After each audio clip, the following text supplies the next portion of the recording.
It feels like a breakup. Inside the painful end of Brandi Redmond and Stephanie Hollman's RHOD friendship. Brandi Redmond and Stephanie Hollman were nearly inseparable during the first season of the Real Housewives of Dallas. But on Monday's season 2 premiere, fans learned that the BFFs hadn't spoken in nearly 4 months. "Our relationship feels like a breakup," Brandi revealed on the episode. "My best friend is not my best friend anymore. So what tore them apart? Hell if Stephanie knows." As the Dallas housewife explained, Brandi stopped talking to her in June, and has yet to explain why. "I've tried to reach out so many times," Stephanie, 37, said. "I just don't understand. It's totally, like, super sad. I just don't like this. Brandi and we were like sisters. I used to spend hours and hours and hours on the phone with her. I relied on her. It was almost like we were one person. But she will not tell me what I did wrong," Stephanie added. "This is such a mean girl act. I do not understand that. Because I would never treat her like that. But Brandi had her reasons. Stephanie talked behind my back," the 39-year-old redhead said, referencing the blog Stephanie had written on breakup.com. "She said my marriage was a recipe for disaster and that my marriage was like a slow-motion car crash. I know that her marriage isn't perfect and I would never say anything about her marriage that was hurtful and mean." The blog may have been hurtful, but the final straw for Brandi was when Stephanie came to a Father's Day party at her house. "Stephanie came over, and she chose not to be a part of our thing," Brandi told her husband, Brandi Redmond, who happens to be best friends with Stephanie's husband, Travis Hollman. "She spent the whole afternoon sitting inside reading magazines. And then I overheard Travis trying to get her to participate and come hang out, and she said, 'Get over it, Travis. You're hanging out with your fiends.' It hurt really bad.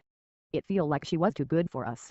For some reason with the Dallas social scene, I feel like she made more of an effort to be close with the people that she feels like are the most important versus me," Brandi continued.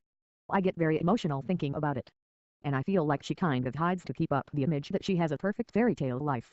Of course, Brandi could have brought this up to Stephanie directly, but she said she stayed and ignored all of Stephanie's phone calls to protect herself. "I don't want to be hurt again," Brandi said.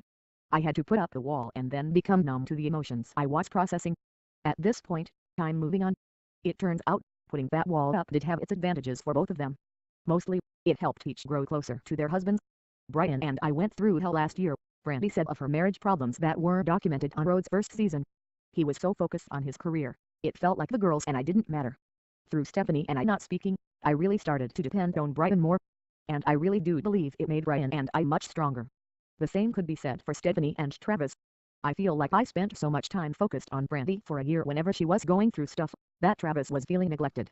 And it was a very hard time in my marriage because of that," Stephanie said. "I definitely feel like Travis and I are in a much better, healthier place. My marriage is really good right now and I think a lot of it is I found my voice and I'm assertive. But I think another part of it is, I was married to Brandi. Travis and Brian may agree, but being friends for over 15 years, they each wanted their wives to fix their broken friendship. It's getting awkward," Travis told Stephanie. "It's kind of crazy. You guys need to fix it. You guys are too close not to get back eventually," Brian urged Stephanie. That eventually appeared like it would be carried out at party for husband Mark, but although Stephanie tried to talk to Brandi ignored her. "I gotta leave," Brandi said, running out of the party in tears. I can't. I have to go home, I'm so sorry. I don't want to have a conversation with her," Brandi confessed. "I don't want to make a scene. And I don't want people to know the pain I feel seeing that my best friend is not my best friend anymore."